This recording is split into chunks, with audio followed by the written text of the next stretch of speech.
Ma'ab world ومفسكدوس أدوامنا آمين بس مa'ab world ومفسكدوس أدوامنا آمين بس ma'ab world ومفسكدوس أدوامنا آمين.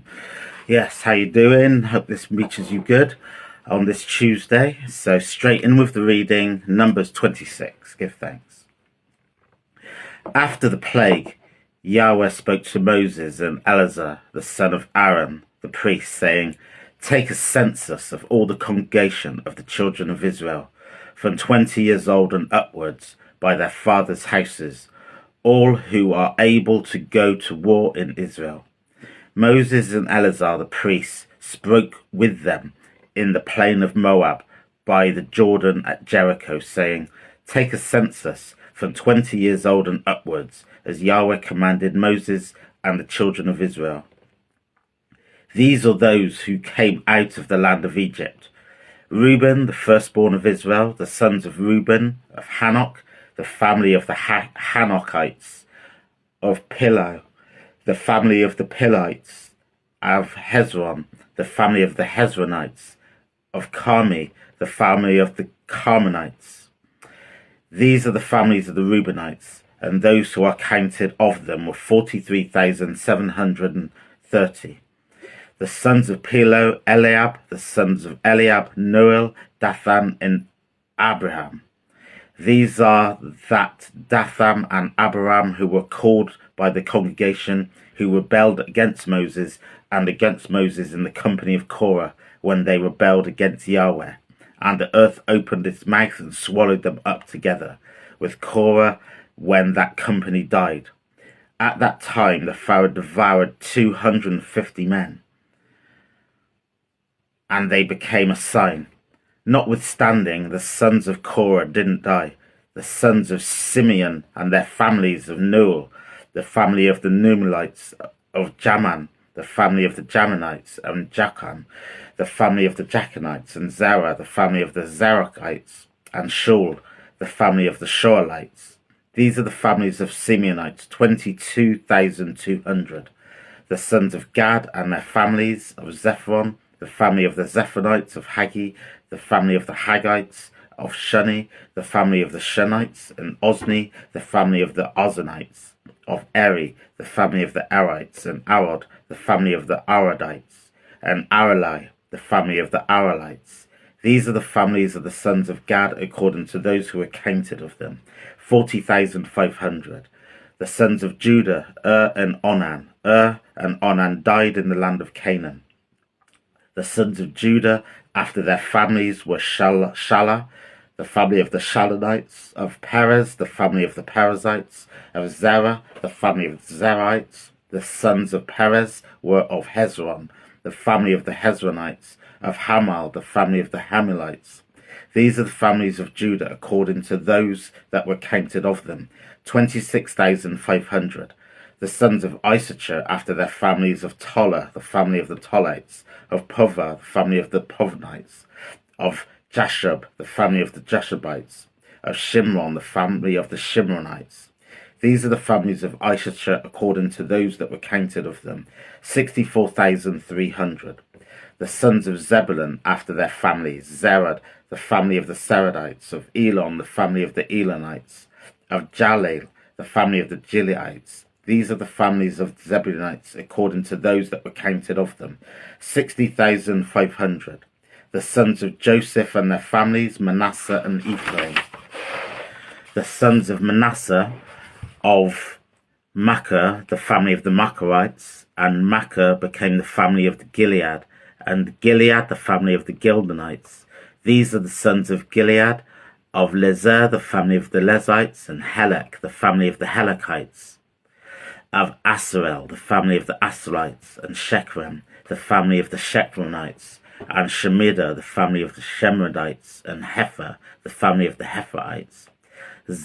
Zelophehad, the son of Hepher, had no sons, but daughters, and names of the daughters of Zelophehad were Mahalah, Noah, Hoglah, Milcah, and Tirzah. These are the families of Manasseh. Those who were counted of them were 52,700. These are the sons of Ephraim, after their families of Sholteher, the families of the Sholtehites, of Becher, the family of the Becherites, of Tahan, the family of the Tahanites. These are the sons of these are the families of Shutleher, of Aram, the family of the Aranites. These are the families of the sons of Ephraim, according to those who were counted of them, 32,500.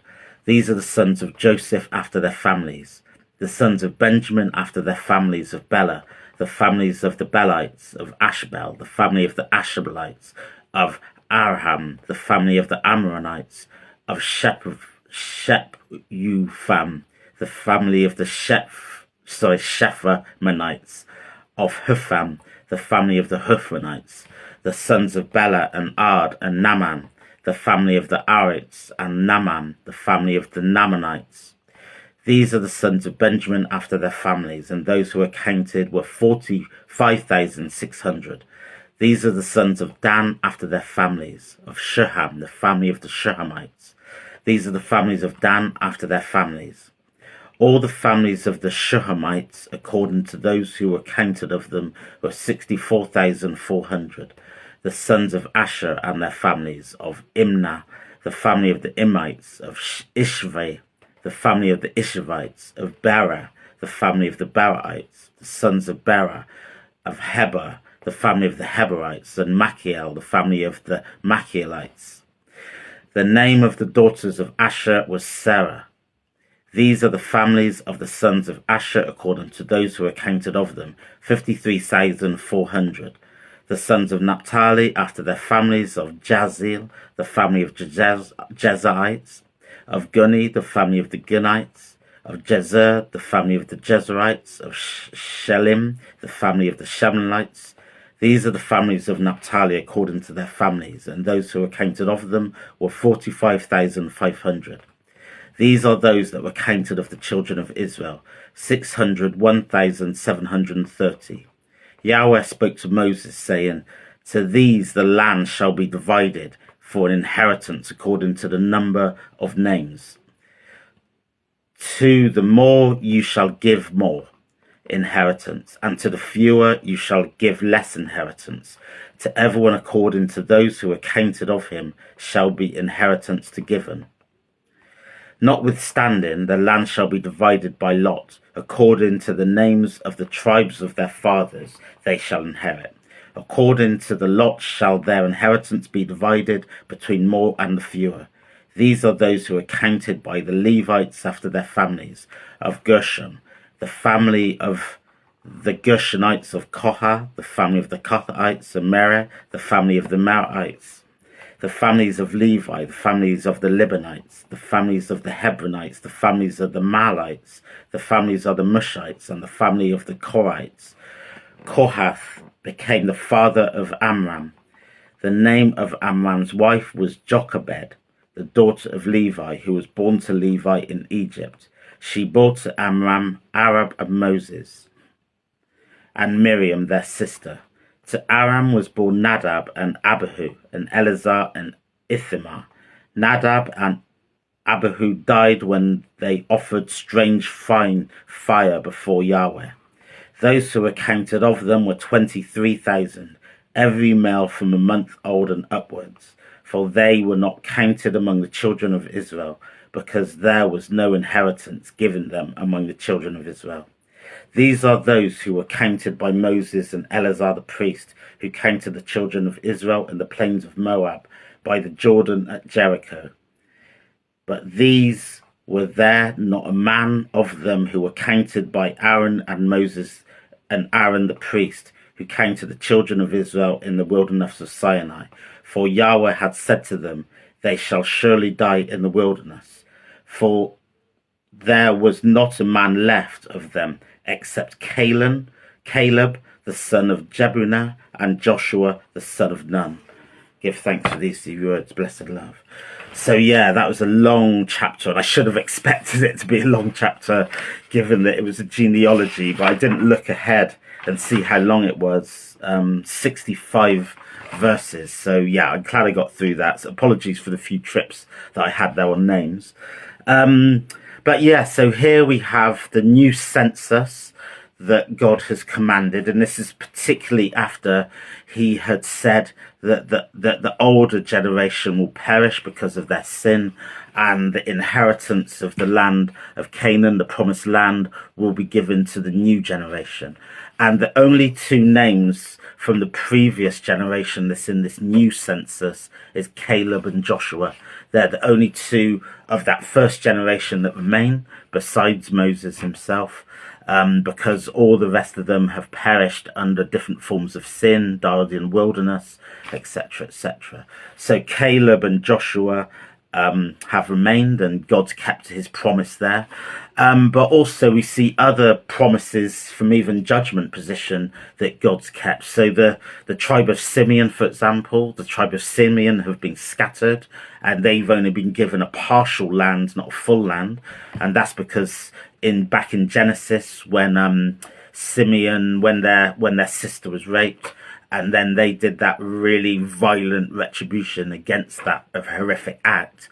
But God's judgment came down on them and said, actually, the land of Levi will be scattered, and that promise has come true here. So past sins are still being atoned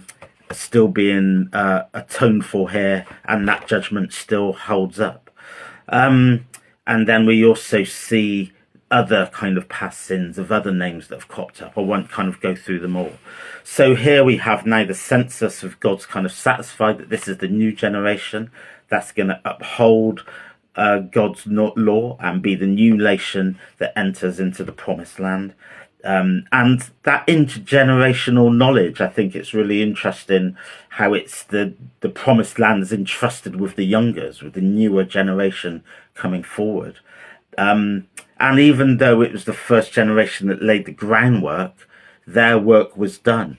But ultimately it was their lack of faith which has seen them, is only Caleb and Joshua that have sustained that faith for them to go through. So it's a very serious, it shows how seriously God's taken his nation, how high the expectations are of the children of Israel, because he wants them to be the example of him on earth, and nothing that falls short from that manages to come through that process.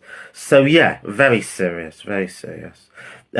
Just thinking about that kind of intergenerational kind of passing the baton, if you like. Obviously we have this in our daily lives in the present, thinking about how us as a certain age group starting to take the mantle from the elders that have passed. Both my parents have now sadly passed on, so the mantle of that generation then goes to myself and my sister, and we have that in all families and in all communities. We have the elders and we have community leaders, but then we have the ones that start to grow up and rise up in terms of in their 20s and in their 30s and then their 40s.